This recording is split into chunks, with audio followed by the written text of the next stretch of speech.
You've got an opponent now, it's the Western Bulldogs. You've got a fair few players to pick from. Who do you want in your attack? Yeah, I think the great thing is we've got some really strong depth. The Magpies played Saturday. There were some good performances in there.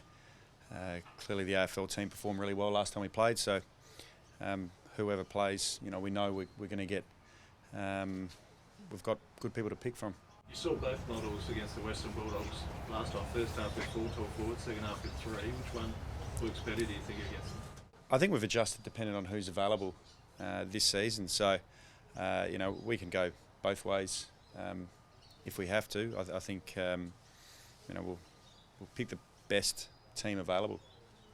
Do you know which one that is yet? Not yet. You got a bit of a sample size as sort of looking specifically in that forward 50. Do you know what works better, whether it be 4 talls or 3 talls? Yeah, I think so. You want to shed any light on No. Why do you think whichever direction you're leaning in works better? Well, I think the great thing is we've got, it's not so much about size, it's about what they're actually capable of doing. And you know, we've got a whole team of quite talented forwards.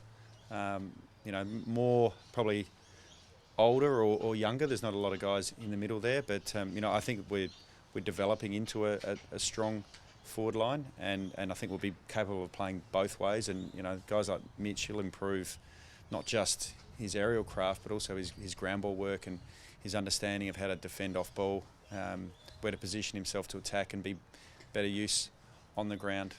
So you know, we can go both ways. We'll just pick the team later in the week that we think's best suited to winning this week. Bassett did enough, obviously, on Saturday, got through the game, pulled up okay. Yeah, he played. I mean, it probably wasn't a difference, but you know, he certainly got a run around and proved that, you know, he was fit to play this week. And obviously, there's a long time to decide what you do end up doing. But does something like the weather, if there's a few spots of rain, could that affect the decision? Yeah, look, it can. You know, I think you want people that can pick the ball up off the ground and give it to their teammate or kick a goal or get to the next contest if the conditions are, you know, compromised by weather. From what you saw the Western Bulldogs on Saturday night, what do you have to factor in about the opposition? I mean, they're a very good outnumbered team. They got terrific hands and shape around a contest, and you know, they're going to challenge you in terms of just trying to get your hands on the footy to start with. So you know, they're a very good team. They've won. You know, they were top till 2 weeks to go in the season, and you know, they've won their way through to a preliminary final. Their preference to load up a lot of numbers in the 50, does that influence your decisions as well? Oh, I think it certainly makes it more challenging to score whenever there's more numbers in there. So you know, we'll do our best to either mark it or bring it to ground, and then try and keep it there and preferably kick some goals while we're there. So what's the week look like for Port Adelaide? 2 training sessions, 2 main sessions this week, Tuesday and Thursday. A lighter run Friday. You know, there's more around preparation for the week today, but you know, it's a pretty standard training week. One of them at Adelaide Oval? Yeah, we'll train at Adelaide Oval Thursday and Friday. Bass, what goes through your head when you're sitting there watching as a fan doing some scouting of the Dogs game and you see possibly their best players finish the game on the bench with a knee injury? Yeah, I think we'll prepare to play against their best side. And all you can do is prepare to be the best you can be on the day, and that's certainly our plan. Play our best footy, and if we play our best footy, we know we're a very good chance of winning. What does Bont do for them in their midfield? Well, he's a very good player. I mean, he was voted best player in the competition this season by his peers, and yeah, so I mean, he's had an outstanding year, and you know, he's a very important footballer. Nathan, what lingers from last year's preliminary final that can be meaningful this year? I'm not sure heaps, other than the fact that the guys have been through it before. You know, it's you know, you go from the double chance, and the AFL, the double chance exists for 1 week, and then you're into it's a really big mosquito on the side of your head there, Reach. look at it, you're missing it. Yeah, we've got some too.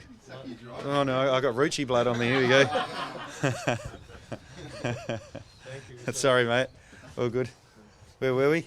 Preliminary final last year. Preliminary final last year, that's The right. So, finals. yeah, I mean, it's a knockout game. So, you know, you haven't played for 2 weeks.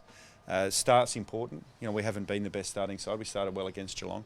So certainly the focus on starting well, initially getting ourselves in the contest, because it does bring different pressure when you know it's a knockout game, and preliminary final is probably the scariest game of all for any player. Geez, the Mosquitoes are really liking you there, aren't they? Hey, Bass, Fantasia, is he expected to train as per normal? And Yeah, he trained Saturday, so he joined in, did the full session, so yeah, he should be fine. just with the crowd increase as well, up to 26, what sort of difference could that potentially make? Oh, it's great to have more people there. I mean, the more we get there that get to enjoy the opportunity for a home preliminary final, the better for our supporters and for the footy club. I mean, clearly we take into consideration SA health and what's best for the health of the state. But, you know, just from a pure football perspective, we love as many people there as we can. Did your phone run hot? Did you get requests? No, not too bad. You know, my son's already told me he doesn't want to go. He gets too nervous about the preliminary final. So I've got one more available now.